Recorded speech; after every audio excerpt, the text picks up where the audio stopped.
नित्यानंद ने 30 अमेरिकी शहरों से धोखाधड़ी की, सबके साथ सिस्टर सिटी एग्रीमेंट साइन किया, जबकि केलासा कोई देश ही नहीं। भारत के भगोड़े स्वामी नित्यानंद के कथित देश केलासा ने 30 अमेरिकी शहरों के साथ धोखाधड़ी की है। एक मीडिया रिपोर्ट के मुताबिक केलासा ने इन शहरों के साथ सिस्टर सिटी एग्रीमेंट साइन किया था। इस कल्चरल एग्रीमेंट के तहत ये शहर और केलासा एक दूसरे के विकास में मदद करते हैं। इसमें धोखाधड़ी ये है कि केलासा नाम का कोई देश दुनिया में है ही नहीं। गुरुवार को अमेरिकी की फॉक्स न्यूज ने एक रिपोर्ट जारी करके बताया कि ओहायो के टेडन से लेकर वर्जीनिया के रिचमंड और फ्लोरिडा के बुएना पार्क तक कई शहरों का नाम इस लिस्ट में है। खुद केलासा की वेबसाइट पर इन सभी शहरों के साथ हुए समझौते के बारे में लिखा है। बता दें कि नित्यानंद ने 2019 में दावा किया था उसने केलासा नाम का देश बसाया है। कुछ दिनों पहले ही अमेरिकी राज्य न्यू जर्सी के शहर नेवार्क ने केलासा के साथ सिस्टर सिटी एग्रीमेंट खत्म किया था। नेवार्क और फर्जी देश यूनाइटेड स्टेट ऑफ केलासा के बीच 12 जनवरी को समझौता हुआ था।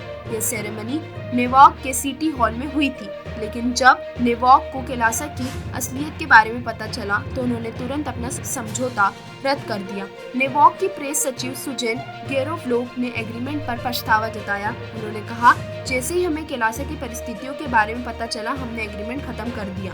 यह एग्रीमेंट धोखे से किया गया था।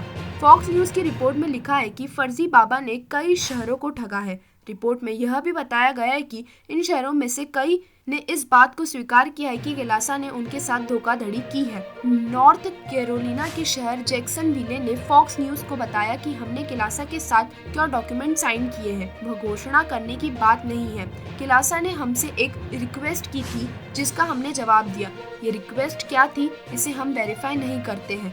फॉक्स न्यूज का कहना है कि बिना केलासा की सही जानकारी जुटाए उसके साथ समझौता करना शहरों की गलती है। रिपोर्ट में यह भी कहा गया कि सिर्फ मेयर और सिटी काउंसिलिंग ही इस फरेब का शिकार नहीं हुआ, बल्कि वे लोग जो सरकार में बड़े पदों पर हैं, वे भी इस नकली देश के झांसे में आ गए हैं। रिपोर्ट के मुताबिक केलासा की वेबसाइट में यह भी लिखा है कि संसद के 2 सदस्यों ने केलासा को खास संसदीय मान्यता दी है। इनमें से एक कैलिफोर्निया की कांग्रेस वुमन नॉर्मा टोरेस है, जो हाउस एप्रोसिएशन कमेटी का भी हिस्सा है। वहीं दूसरे संसद सदस्य हैं ओहायो से रिपब्लिकन पार्टी के ट्रॉय बॉल्ड्रेसन, जिन्होंने नित्यानंद को सांसदीय मान्यता दी। नित्यानंद का जन्म तमिलनाडु के तिरुवन्नामलई शहर में हुआ। उसे अरुणाचलम राजकेशरन नाम दिया गया।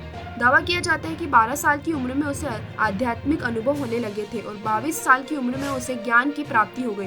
2002 में 24 साल की उम्र में उसने नित्यानंद नाम से लोगों को प्रवचन देना शुरू किया। 2003 में उसने कर्नाटका में बेंगलुरु के पास बितादी में ध्यानपीठ नाम से आश्रम शुरू किया। 2010 में नित्यानंद की एक शिष्या ने उस पर रेप का आरोप लगाया था। तहकीकात के बाद 2019 में गुजरात पुलिस ने कहा था कि नित्यानंद के आश्रम में बच्चों को किडनैप करके रखा जाता है। इसके बाद पुलिस ने छापा मारकर 2 लोगों को गिरफ्तार किया था। इसके बाद 2019 में नित्यानंद देश छोड़कर भाग गया था। दिसंबर 2019 में उसने केलासा नाम से अपना अलग द्वीप बसाने और इसे अलग देश का दर्जा मिलने का दावा किया था। हालांकि अब तक इस द्वीप या देश को किसी देश से मान्यता नहीं दी है।